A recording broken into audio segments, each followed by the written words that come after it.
we want to kind of talk you through, now that we know these are unique times, how do you make this decision? Should you buy a home or should you wait? We're going to load you up with the information and the questions you should ask. Yeah, we've already sort of laid the foundation here, right? Prices have increased. Maybe they've come back a touch now, but they're still relatively high. Interest rates are high.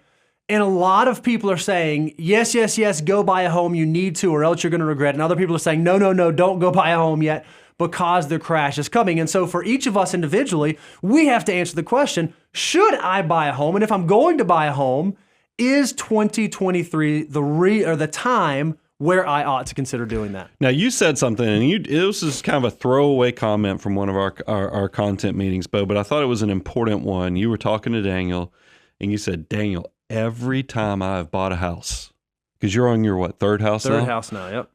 I felt like I was overpaying. Every single time. Yep. So that you can't use that gut feeling that you're overpaying. Because I have a fun punchline that I use around here when people talk about Nashville real estate. And I'm like, hey, I moved here, bought the house in 2015, moved the family between 2015 and 2016.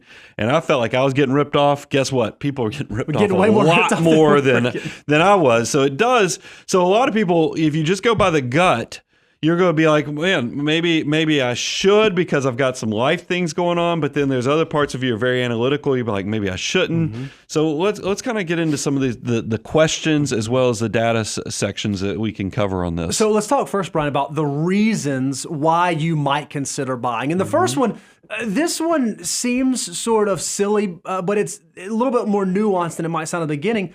The biggest reason why you might consider buying a home this year is frankly just because you need a home. You need a place to live. If you're someone who you're thinking about starting a family, you're thinking about establishing roots, you're thinking about moving into the next phase of your life, then yeah, it might make sense specifically in 2023 for you to think about, I need a place where I can start the next stage of my life with my family, expand, set roots, the whole 9 yards. Well, everybody who has kids, especially school-age kids, if you're relocating because of something going on in the economy or you take a new job, a lot of times you're trying to set roots because you don't want to move the kids around too often from different school districts. It makes it much harder. And so we kind of came up with a question is that if you bought a house, fast forward 5 years in the future, and it actually has stayed flat or maybe even lost a little bit, 5 to 10%, would it still have been a good decision for your family? And look, I have an experience share on this. I built a house in 2003 in South Atlanta.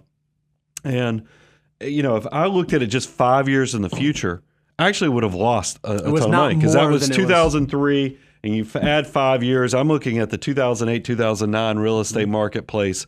It was a completely different place. I ended up selling that residence in 2019. That's right, perfect timing, right before the big run up. And I still lost about $50,000 on that house. But I got to tell you, I still don't consider it a big mistake because I was able to kind of be okay. I prepaid all the negative equity because I was very aggressive with paying it down. My kids went to great schools.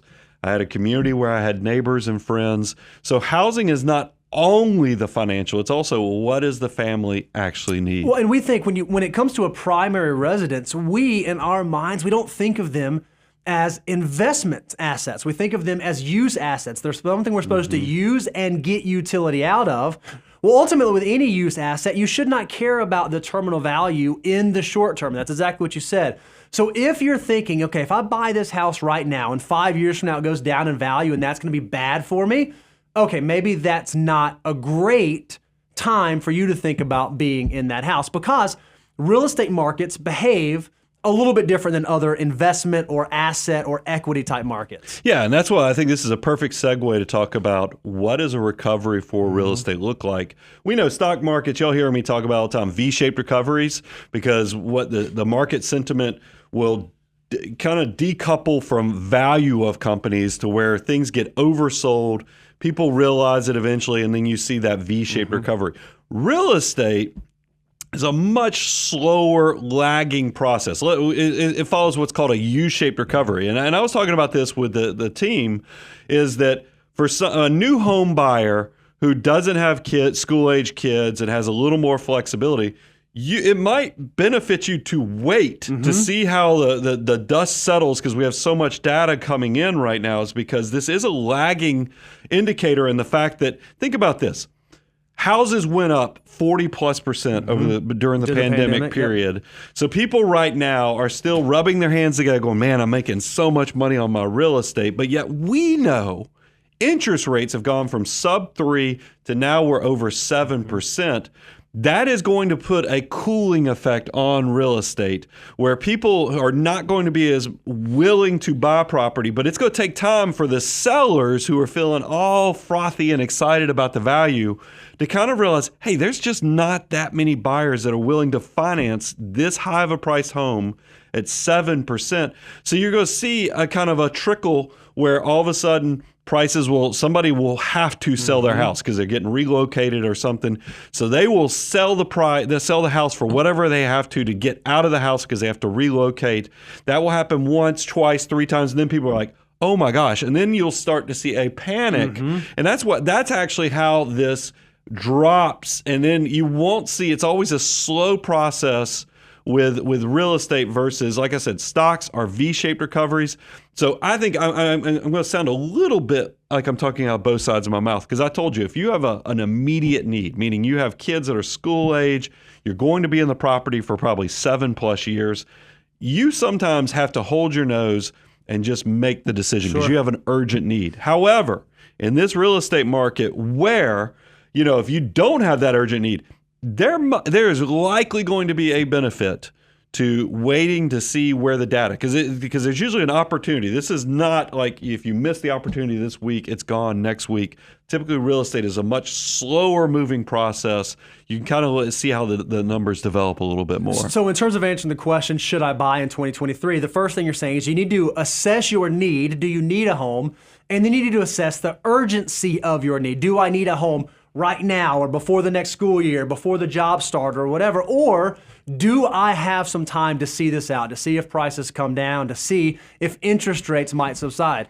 Another thing that might be a reason why you would consider buying real estate or buying a home in 2023 is that saving for a down payment right now is actually easier than it has been for the past couple of years. We've had people saying, I want to save for a house, I want to build up cash, but cash is doing nothing. Cash is doing nothing. Cash is doing nothing. Can I invest that? Can I do T-bills? Can I, fill in the blank with the thing they want to do?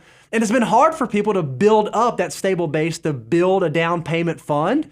That's gotten a little bit easier here recently. Yeah, it is interesting. If we pull up the slide of what the Fed funds rate has done, I mean, this is a double-edged sword. It's a blessing and a curse in the fact that it is nice that your cash is now getting north of 4%, getting closer to 5%. I mean, which now feels like, hey, man, I'm actually making some money every month. It's encouraging when I see I have interest.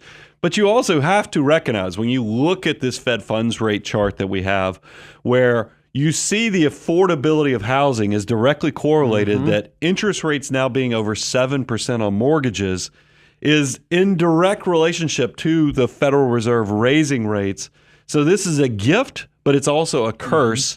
And that's something that I think that you have to work through. But it does give you, while you're in that, if you're in that phase where you have flexibility, at least while you're trying to build up the down payment on the house, you're actually going to make a little bit of money. Because I don't think the inflationary pressure, because we always hear, hey, inflation was 8% over the last year. Your cash is only making now 4.5%. So you're still losing purchasing power. Not necessarily with real estate, because if housing prices are settling down a little bit while there's this lag between people selling, not realizing there's not as many buyers, you might actually be able to build in the background, not be losing that purchasing power because it's the real estate's actually adjusting. That's a win.